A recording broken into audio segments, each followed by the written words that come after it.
जिन्हें जनाजा आता नहीं। सारी जिंदगी लोगों से फ्रॉड करते हैं और जब अपनी माँ मर जाती है, अपना बाप फौत हो जाता है, तो ये फ्रॉड फिर वो अपनी माँ से भी करते हैं, अपने बाप से भी करते हैं।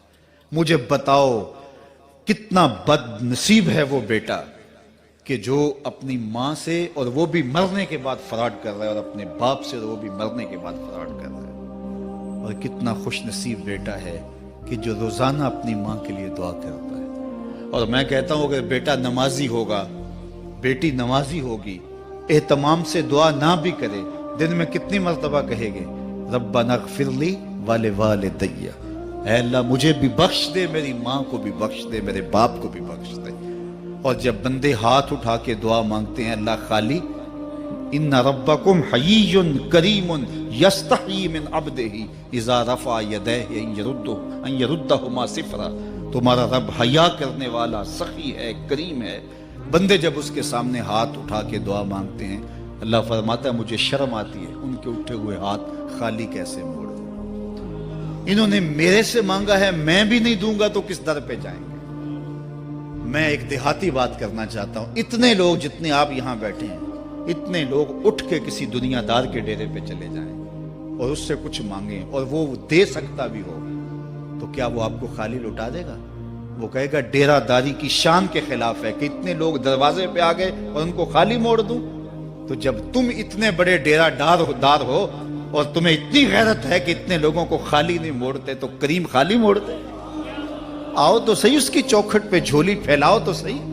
फिर दुनियादारों से मांगना हो तो उनकी जुबान में मांगना पड़ता है। अल्लाह से जिस जुबान में मर्जी मांगो, अरबी में मांगो, उर्दू में मांगो, हिंदी में मांगो, सिंधी में मांगो, इकबाल के लहजे में मांगो, सादी के अंदाज में मांगो। नहीं मांगना आता खाली हाथ फैला दो, वो बंद लबों की बोलियां भी सुनता है। आओ तो सही उसकी चौखट पे, अपने हाथ फैलाओ तो सही। दुनियादारों से मांगे तो नाराज होते हैं, खुदा से ना मांगो तो नाराज होता है। अल्लाह कुल मा या बौ बिकुम रब्बी लौला दुआउकुम, आओ ना उसकी चौखट पे, दस्ते तलब दराज करो। दुनियादारों से मांगने के लिए वक्त चाहिए। इस वक्त तो साहिब सोए होंगे, इस वक्त तो नाश्ता कर रहे होंगे, इस वक्त तो बीवी बच्चों के साथ मशगूल होंगे, लेकिन अल्लाह से जब भी मांगो पिछले पहर कुंडी खड़काओ, दरे रहमत खुला पाओगे। दिन को मांगो, रात को मांगो, मांगो तो सही, वो तो इतना करीम है। अच्छा, बुत को सामने खड़ा किया है और जुलेखा हाथ जोड़े बुत के आगे पुकार करती है, रोजाना से शाम खड़ी हो जाती है, या सनमी या सनमी, ऐ मेरे बुत, ऐ मेरे बुत, बिछड़ा हुआ यूसुफ मिला दे। सहर दम तक पुकारती रहती। उम्र बीत गई, चेहरे पे झुर्रियां आ गई, बुढ़ापा तारी हो गया। एक दिन रात का पिछला पहर है, बुत के आगे हाथ जोड़े या सनामी का वजीफा पढ़ रही है। अचानक नींद का झटका आ गया, जुबान बल खा गई, बोली या समादी, या समादी। कहा जिब्रील जल्दी जा, यूसुफ के घोड़े का रुख मोड़ दे। या अल्लाह तुझे तो नहीं पुकार रही, वो तो बुत को पुकार रही है। जुबान बल खा गई, या सनामी की बजाय या समादी के लफ्ज जुबान पे आ गए। कहा जिब्रील इतना अरसा हुआ बुत को पुकारते हुए, उसने कोई जवाब नहीं दिया। आज जैसे भी उसके लबों पे मेरा नाम तो आया है, अगर मैंने भी जवाब न दिया, मेरे और बुत में फर्क क्या हुआ? तो आओ आज की इस मजलिस में हम इनकी वालिदा के लिए दुआ मांगे। ऐ अर्श के मालिक, इनकी वालिदा को हुजूर की माँ का सदका जन्नत की बहारें अता कर। और हम अपने माँ बाप के लिए भी दुआएं मांगे। ऐ अल्लाह हमारे माँ बाप की मग़फ़िरत फरमा, माँ बाप की कदर करो। मैंने ये भी पढ़ा है, जो अपने वालदैन के लिए रोज़ाना दुआ मांगता है, वालदैन जिंदा हों तब भी, फौत हो गए हों तब भी, रोज़ाना माँ बाप के लिए जो शख्स दुआ मांगता है, सारी ज़िंदगी उसके रिज़्क़ में बेबरकती नहीं आ सकती। तो अपने माँ बाप को अगर जिंदा हैं तो कदर करो, फौत हो गए हैं तो उनके लिए कसरत के साथ दुआ करो। ये घना साया है। कभी आपने दरख्त को देखा है कि सारी धूप अपने पत्तों में जज्ब करता है और नीचे बैठने वालों को छांव देता है।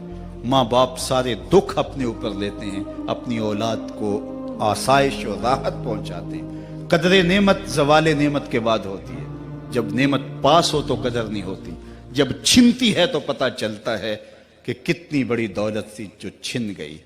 मैं तो आप क्या, मेरी और आपकी हैसियत क्या, माँ की कमी तो आमिना के लाल ने भी महसूस की है।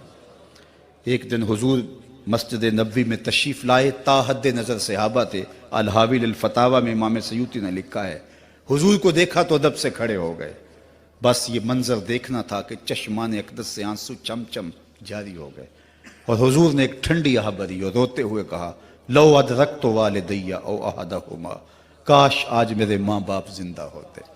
انسان نے دکھوں کا دور دیکھا ہو نا، اچانک خوشحالیاں مل جائیں تو پھر انسان یہ آرزو کرتا ہے کہ میرے ماں باپ نے میرا وہ غربت کا دور دیکھا تھا، آج دولت کی چہل پہل بھی دیکھتے، آج میرے آنگن میں بہاریں بھی دیکھتے تو کتنے خوش ہوتے۔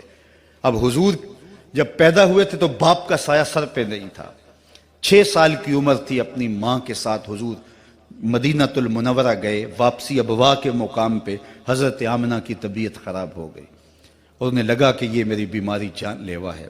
ام ایمن کو بلایا، کہا میرے بیٹے کو بحفاظت امیر قریش تک پہنچا دینا، پھر خود حضور کے سر پہ ہاتھ رکھا۔ سیدہ آمنہ سلام اللہ علیہا حضور سے کوئی باتیں کرنا چاہ رہی تھیں، لیکن ضبط کے بندھن ٹوٹ گئے۔ ابن حشام سیرت کی پہلی کتاب ہے، اس میں تفصیل سے یہ واقعہ موجود ہے۔ جب سر پہ ہاتھ رکھا تو حضرت آمنہ کی آنکھیں چھلکنے لگی اور روتے ہوئے آپ نے چند جملے کہے، کہا بیٹا ہر نئی چیز نے پرانا ہو جانا ہے، ہر باقی نے فنا ہو جانا ہے، میں بھی جا رہی ہوں، وذکر باق، لیکن میرا ذکر نہیں مٹے گا، وولدت طہرا، اس لیے کہ تیرے جیسا پاکیزہ بیٹا چھوڑ کے جا رہے